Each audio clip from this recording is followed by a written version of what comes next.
તો સુરતમાં કોર્પોરેટરે બાંકડા રાજકોટમાં પોતાના વતન મોકલ્યા હતા। કોર્પોરેટરે બાંકડા જસદણના પીપળિયા મોકલ્યા। ભરત વાડદોરિયાએ બાંકડા જે છે તે જસદણ મોકલી આપ્યા હતા। સાંસદ અને ધારાસભ્યની ગ્રાન્ટમાંથી જે બાંકડા મળ્યા હતા, જે સુરત માટે હતા, જે તે વિસ્તાર માટે હતા, પરંતુ અહીંયા તો કોર્પોરેટરે પોતાના વતન આ બાંકડા મોકલી આપ્યા છે। આપના કોર્પોરેટર વિપુલ સુહાગિયાએ આક્ષેપ કર્યો છે અને સાથે જ ફોટા સોશિયલ મીડિયામાં પણ શેર કર્યા છે। જસદણના ધારાસભ્ય બાંકડા ન આપતા હોવાનો આક્ષેપ કરવામાં આવ્યો।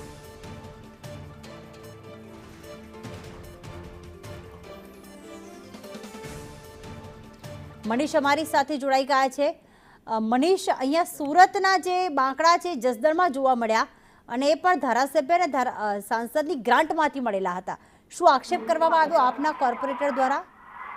જી બિલકુલ, વાત કરીએ તો સુરતના પ્રજાના પૈસાના બાંકડા અનેકવાર વેપાર થતા જોવા મળ્યા હોય છે, ત્યારે ફરી એકવાર સુરતના બાંકડા છે તે આ વખતે સુરત શહેરમાં નહીં પરંતુ જસદણમાં દેખાયા છે। કામરેજના ધારાસભ્ય પ્રફુલભાઈ પાનસેરિયા અને બારડોલીના સાંસદ પ્રભુ વસાવાની ગ્રાન્ટમાંથી ફાળવેલા બાંકડા છે તે જસદણ પહોંચી ગયા છે અને જસદણમાં દેખાયા છે। ત્યારે વિરોધ પક્ષના નેતાએ સમગ્ર મામલે આ વિડીયો બનાવ્યો છે અને વિડીયો પણ વાયરલ કરી રહ્યો છે કે આ જે બાંકડા છે તે કઈ રીતના જસદણ પહોંચ્યા હતા। સાથે જ વોર્ડ નંબર 17ની ચૂંટણી લડેલા ભાજપના ઉમેદવાર ભરત વડોદિયાએ છે આ બાંકડા પોતાના વતન જસદણ પીપળિયામાં મોકલા હોવાના પણ પ્રાથમિક સમાચાર છે તે આપ્યા છે। અને સાથે જ વાત કરીએ તો આજે સાથે જસદણના ધારાસભ્ય બાંકડા માટે કોમેન્ટ પણ કરી છે અને તેમણે કહ્યું હતું કે જસદણના પ્રજાને છે તે બાંકડા નહીં મળતા હોય તેથી સુરત બાંકડા લાવવામાં આવ્યા હોય તેવો આક્ષેપ પણ કરવામાં આવ્યો છે। એટલે અનેકવાર જે સુરત મહાનગરપાલિકા અને ધારાસભ્યના ગ્રાન્ટમાંથી જે બાંકડા લેવાતા હોય છે, પ્રજાના પૈસા પ્રજાના હિત માટે વાપરવા માટે જે બાંકડા